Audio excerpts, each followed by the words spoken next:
Hey guys, मैं दिव्या हूँ और मैं फाउंडर हूँ startup style and drop out dudes की और रहने वाली हूँ मैं दिल्ली की।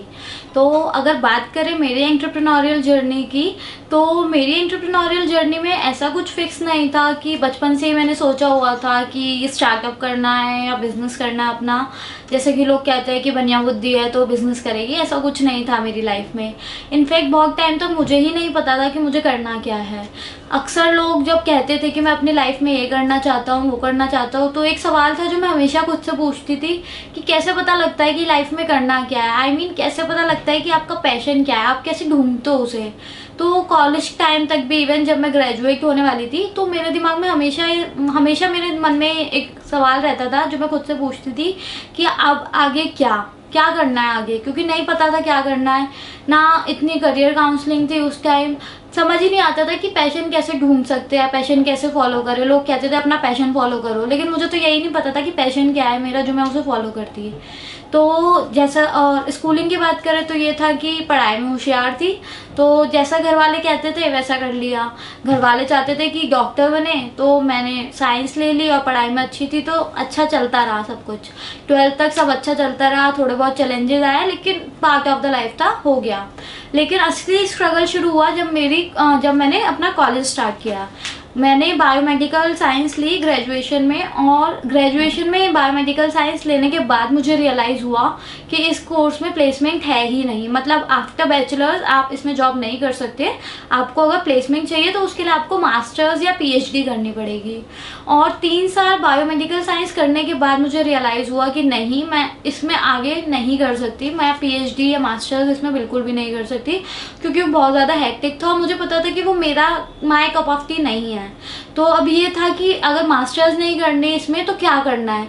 तो कॉलेज के लास्ट ईयर में मेरे फादर एक्सपायर हो गए, तो उस टाइम चीज़ें और ज़्यादा कॉम्प्लिकेटेड हो गई।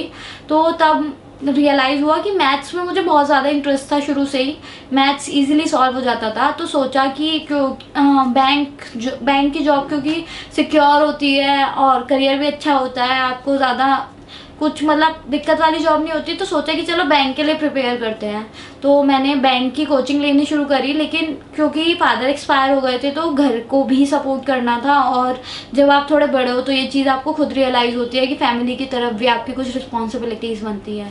तो मैंने सोचा कि चलो यार, मेरी जो कोचिंग है वो तो 2-3 घंटे की होती है, तो एक काम करती हूँ इसके साथ कुछ जॉब देख लेती हूँ पार्ट टाइम, ताकि दोनों चीज़ें मैनेज हो जाए।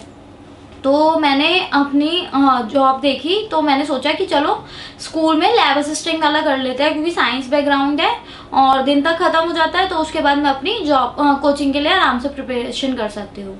तो जब लैब असिस्टेंट की जॉब करी तो 10-15 दिन ही हुए थे, लेकिन रियलाइज़ हुआ कि नहीं, लैब असिस्टेंट नहीं हो पाएगा, तो मैंने वो जॉब छोड़ दी। उसके बाद 1-2 जॉब और स्विच करी और फिर मैं फाइनली सेल्स में आई। सेल्स में आने के बाद मैंने काफ़ी सारी चीज़ें सीखी, जैसे कि आप पब्लिक रिलेशंस कैसे होता है, आप लोगों से बात कैसे करते हो, क्लाइंट हैंडलिंग कैसे की जाती है।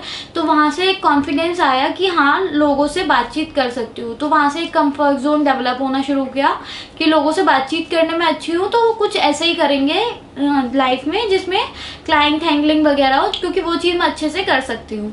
तो लेकिन सेल्स में एक चीज़ ये भी रियलाइज़ हुई कि रोज़ 9 to 5 आपको कॉल पे रहना होता है। कॉल करो, 1 को करो, 2 को करो, 3 को करो। तो उससे एक चीज़ रियलाइज़ हुई कि नहीं यार, लाइफ में क्या कर रही हूँ मैं, मतलब ये तो टेलीकॉलिंग हो गई बेसिकली, और ये तो कोई भी कर सकता है, इसमें मैं अलग क्या कर रही हूँ, मैं ऐसा कुछ कर नहीं रही। तो ये था कि कुछ करना है, लेकिन तब तक भी क्लैरिटी नहीं थी कि क्या करना है। तो मेरा स्कूल फ्रेंड है अंशुमान, जिसका उस टाइम एक वेंचर चल रहा था डीयू खबर करके। डीयू खबर है कॉलेज का एक पोर्टल था जिसपे वो डीयू और बाकी कॉलेजेस से रिलेटेड इवेंट्स, उनकी न्यूज़ और वो सब चीज़ें शेयर करता था। तो वो काफ़ी अच्छा चल रहा था, तो उसको देख के अच्छा लगता था कि चलो यार, लाइफ में कोई तो कुछ कर रहा है, हम तो 9 to 5 की रेस में ही रह गए। तो जब उससे डिस्कशन होता था तो उसने बताया कि वो क्या कर रहा है, और मैंने भी इंटरेस्ट दिखाया कि चलो मैं किसी तरह अगर इसमें इन्वॉल्व हो सकूँ तो थोड़ा बहुत मैं उसके साथ मिलके जो भी मेरे एंड से रहता था, लाइक इंटरव्यूज़ लेना बच्चों के या कुछ भी, तो मैं वो करती थी। लेकिन फिर एक टाइम ऐसा आया कि उसके जो पार्टनर था डीयू खबर में, ये 2 फाउंडर्स थे, तो दोनों के बीच में कुछ इश्यूज़ आए और जिसकी वजह से अंशुमान ने डीयू खबर छोड़ दिया। तो उसके बाद से वो शेयर करता रहता था कि कैसे उसको काफ़ी अच्छा लगता था स्टार्टअप वर्ल्ड में। और मुझे तो स्टार्टअप वर्ल्ड का बेसिक भी नहीं पता था बेसिकली, क्योंकि साइंस के स्टूडेंट होने के बाद मतलब मेरे को ये था कि मुझे पहले उसका समझ ही नहीं आता था कि वो क्या कर रहा है। जैसे कि आज के टाइम में अगर मैं देखूँ कि मेरे पेरेंट्स को समझ नहीं आता मैं क्या कर रही हूँ और ना मैं उनसे उस टर्म्स में बात कर सकती, तो वही हिसाब किताब मेरा था कि मुझे उस टाइम चीज़ें नहीं समझ आती थी कि वो क्या कर रहा है। तो फिर हम जब डिस्कस करने लगे चीज़ें तो तब समझ आया कि उसका आइडिया क्या है, विजन क्या है। तो मैं भी चाहती थी कि मैं भी अपनी लाइफ में कुछ ऐसा करूं, मैं 9 to 5 में नहीं रहना चाहती थी। तो तब एक इंसिडेंट हुआ कि हमें एक ट्रिप पे जाना था और मेरे जॉब की वजह से मैं लेट हो गई, जिस वजह से हम ट्रेन नहीं ले पाए। तो तब उस दिन काफ़ी परेशान थे, तो हम एक कैफ़े में गए। वहाँ पे फिर बात करते करते ऐसे ही डिसाइड किया कि चलो यार अब दीव खबर तो बंद हो गया है तो यूथ सेंटर के कुछ करते हैं अपना, क्योंकि हमारे ओपिनियंस भी मिलते थे, काफ़ी टाइम का ट्रस्ट था, स्कूल से फ्रेंड थे। तो सोचा कि चलो यार कुछ करते हैं मिलके। लेकिन ये एक डिसाइडिंग नहीं था कि क्या करना है, क्यों करना है। लेकिन ये पता था कि कुछ यूथ सेंटर ही करना है, क्योंकि उसमें एक्सपीरियंस भी है और वो अच्छा लगता था। तो दिमाग में तब से एक वर्ड आया डूग्स। डूग्स करके कुछ ऑनलाइन पेज बनाते हैं, लेकिन तब भी ये समझ नहीं आया कि डूग्स में क्या अलग करें, क्योंकि कॉलेज का काफ़ी लोग उस टाइम कर रहे थे। तो फिर बात करते करते महीना, 2 महीना, 3 महीना उस कैफ़े में रोज़ जाने लगे क्योंकि वहाँ से वाइब्स आती थी अच्छी।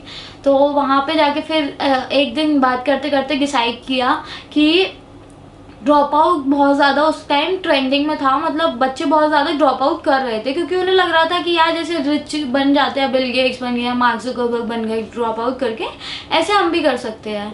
तो वो चीज़ कहीं ना कहीं हमें बहुत परेशान करती थी अंशुमान और मुझे कि नहीं यार ये चीज़ गलत है, लोग सिर्फ उसके प्रोज देख रहे हैं, उसके कॉन्स नहीं देख रहे हैं।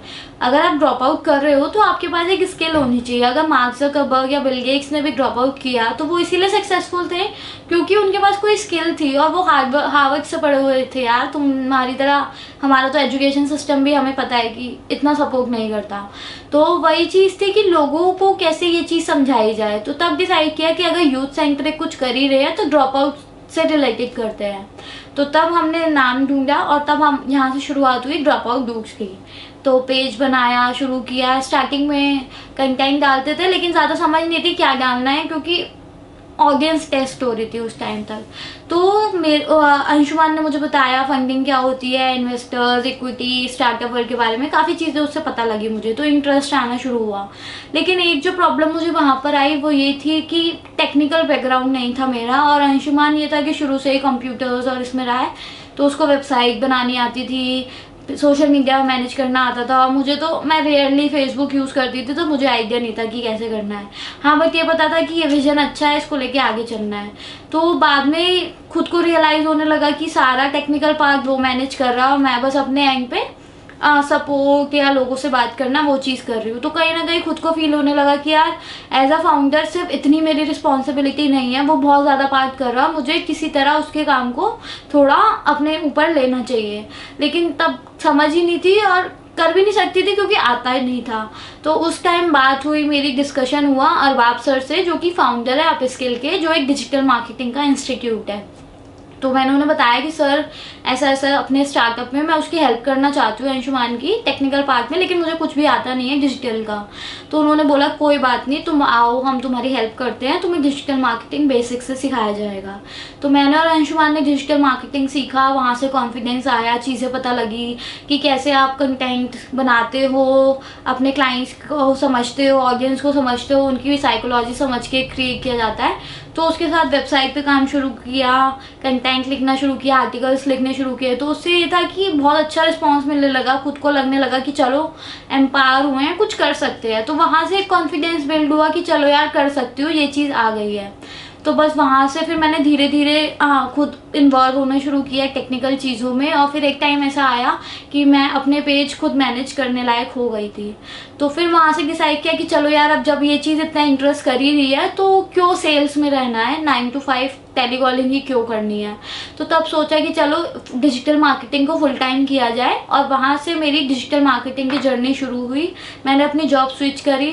तो जॉब स्विच करने के बाद एक और जो चैलेंज आया जिस कंपनी में मैं गई वो ये था कि वहाँ पे उनको चाहिए था digital marketing plus graphic designer, और ग्राफिक डिज़ाइनिंग का मुझे कुछ भी नहीं आता था।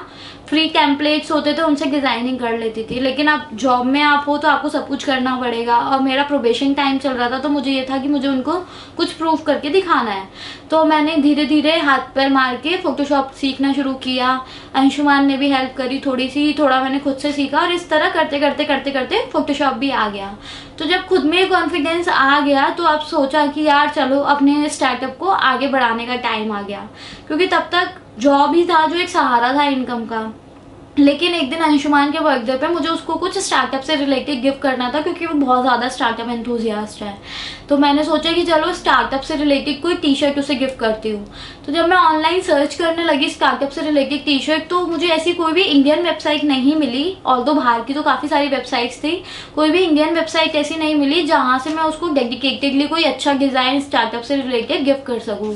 तो तब वहाँ से दिमाग में आया कि यार ऐसी एक प्लेस होनी चाहिए, एक मार्केट प्लेस होनी चाहिए जहाँ स्टार्टअप एंथुजियास्ट लोगों को अपनी पसंद के कोक्स वाली टी शर्ट्स और मर्चेंडाइज मिल सके, और जो स्टार्टअप कंपनीज है उन्हें भी जैसे अपने लिए स्टार्टअप मर्चेंडाइज बनवानी होती है तो वो इजीली वो चीज़ कर सके, और वो भी अफोर्डेबल प्राइस पे उनको हम प्रीमियम क्वालिटी प्रोवाइड कर सके। तो ये चीज़ मैंने अंशुमान से डिस्कस करी, और बात करते करते हुआ कि चलो शुरू करते हैं। तो यहाँ से हमें आइडिया आया स्टार्टअप स्टाइल का। तो स्टार्टअप स्टाइल, लेकिन ये था कि अभी तक जो कर रहे थे वो जॉब के साथ कर रहे थे। ऑनलाइन पेजेस मैनेज करना और टी शर्ट बिजनेस में घुसना, दोनों में बहुत ज़्यादा डिफरेंस होता है। ऑनलाइन पेजेस तो 9 to 5 जॉब के साथ मैनेज हो रहे थे, लेकिन टी शर्ट बिजनेस ऐसी चीज़ थी जो फुल टाइम करनी थी। तो मैं दिल से भी चाहती थी कि मैं फुल टाइम करूं, लेकिन वही था कि कभी समझ नहीं आया कि अगर फुल टाइम किया तो स्टार्टिंग में इनकम आनी तो शुरू हो नहीं जाएगी, और घर वालों को सपोर्ट भी करना, उन्हें पैसे भी देने हैं, तो क्या किया जा सकता है। तो काफ़ी डिस्कशन के बाद ये चीज़ सामने आई कि चलो ऐसा करते हैं, फ्रीलांस के क्लाइंट्स लेते हैं डिजिटल मार्केटिंग के, और उनसे जो अभी इनकम आएगी उसका एक पार्ट मैं अपनी सैलरी के तौर पे घर पे दे दूंगी, और एक जो पार्ट रहेगा वो हम अपने स्टार्टअप स्टाइल में इन्वेस्ट करेंगे। तो घर वालों को मनाया, और वो मान भी गए इस चीज़ पे कि चलो अगर तुम डेली इनकम दे रहे हो मंथली तो कोई इशू नहीं है, तुम्हें जो करना है कर लो। तो यहाँ से फिर शुरुआत हुई। तो जो बंदे जिसको अपना पेज मैनेज करने में इतनी दिक्कत होती थी, फिर मैं ऐसा था कि एक टाइम पे 2-3 क्लाइंट्स खुद हैंडल कर रही थी, उनसे बात करना, उनका एसईओ करना, डिजिटल मार्केटिंग करना, सब कर लिया। तो वहाँ से बहुत कॉन्फिडेंस आया और ये समझ आया कि कर सकते हैं। इसके बीच में ये हुआ कि जब हम ड्रॉप आउट डूक्स पे काम कर रहे थे तो हमने रियलाइज़ किया कि हमारी स्टार्टअप की ऑडियंस और जो कॉलेज की ऑडियंस है वो दोनों हमने मिक्स कर रखी है ड्रॉप आउट डूक्स पे, जिसकी वजह से हमें स्पेसिफिक क्राउड नहीं मिल पा रहा था, क्योंकि अगर हमें स्टार्टअप का कंटेंट डाल रहे थे वो कॉलेज के बच्चे लाइक नहीं कर रहे थे। तो वहाँ से हमने बहुत ब्रेनस्टॉर्म किया कि क्या होना चाहिए। तो वहाँ से आइडिया आया कि चलो यार स्टार्टअप के लिए सिर्फ ड्रॉप आउट डूक्स को रखते हैं स्टार्टअप सेंट्रिक ऑडियंस के लिए, और कॉलेज सेंट्रिक वालों के लिए हम डेडिकेटेड एक पोर्टल बनाते हैं जिसका नाम हमने दिया द कैंपस मीडिया। तो वहाँ से the campus media, startup style और ड्रॉप आउट डूक्स की जर्नी शुरू हुई। और हम लोग क्योंकि रिसोर्सेज इतने नहीं थे, सब कुछ खुद करना था, तो सेल्स गाय भी हम ही थे, लोगों से बात करने वाले भी हम ही थे, ग्राफिक डिज़ाइनर भी हम ही थे, तो सब कुछ हमने खुद ही किया। तो अच्छा चल रहा था, लोगों से बहुत अच्छा रिस्पांस मिला स्टार्टअप स्टाइल को लेके। लोग काफ़ी एंथुजियास्ट थे कि चलो मर्चेंडाइज आई है, और लोगों ने काफ़ी अप्रिशिएट किया हमारी मर्चेंडाइज को कि क्वालिटी बहुत अच्छी है, सब अच्छा है। लेकिन फिर बीच में ये प्रॉब्लम हुई कि हमारे वेंडर से हमें थोड़े इश्यूज़ हुए, जिस वजह से वेंडर की प्रॉब्लम आ गई। अब सडनली जब आपका बहुत अच्छा स्टार्टअप चल रहा हो और एक प्रॉब्लम आ जाए, तो वो टाइम हमारे लिए ऐसा था कि हमें नहीं पता था कि अब क्या करना है, क्योंकि सडनली सप्लाई रोक नहीं सकते और वेंडर एकदम बैकआउट कर जाए, तो उस टाइम नहीं समझ आ रहा था कि क्या करें। तो वो एक पॉइंट ऐसा था कि जब रियलाइज़ हुआ कि यार नहीं हो पाएगा, क्या करें। लेकिन वही था कि जो एक चीज़ जिसने हम लोगों को इस जर्नी में कंटिन्यू रखा वो ये था कि अंशुमान और मुझ में ये था कि अगर कभी मैं अपना होप लूज कर देती थी तो वो संभाल लेता था ये बोल के कि कुछ नहीं हो जाएगा, और कभी अगर उसने होप लूज कर दिया तो मैं उसको बोल के संभाल लेती थी कि चल कोई नहीं, कुछ ना कुछ कर लेंगे। तो को फाउंडर एक ऐसी चीज़ है जो आपका फ्रेंड अगर को फाउंडर है तो एक बहुत अच्छा पॉइंट ये होता है कि आप लोगों को पता होता है कि आप लोग एक दूसरे को कहाँ पे सपोर्ट कर सकते हो। तो वो चीज़ हमेशा हमारे में रही। तो फिर हमने वहाँ से एकदम बिल्कुल नीचे चले गए, तो शुरुआत से उठना पड़ा, वेंडर ढूंढा, दोबारा डिज़ाइनिंग शुरू करी, सब कुछ किया, डिज़ाइंस बनाया, खुद सब किया। तो वहाँ से दोबारा से हमारी स्टार्टअप स्टाइल की जर्नी शुरू हुई। तो अपनी स्टार्टअप वर्ल्ड की जर्नी में मैंने एक चीज़ जो ये सीखी वो ये सीखी है कि आप, ऐसा नहीं है कि स्टार्टअप की रोड बहुत स्मूथ होती है या आपने स्टार्टअप वर्ल्ड में एंटर किया और आपको फेम मिलने लग जाएगा, ऐसा बिल्कुल नहीं होता है।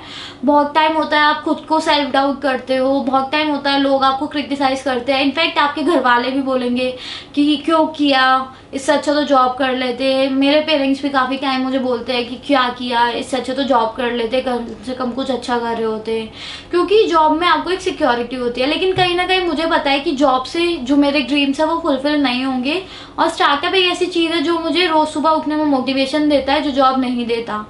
तो यही चीज़ थी कि खुद पे एक सेल्फ बिलीव होना चाहिए आपको कि आप जो कर रहे हो वो सही कर रहे हो, भले ही कितनी मुश्किल आए, लेकिन गिव अप मत करो, क्योंकि अगर मैं कर सकती हूँ तो कोई भी कर सकता है।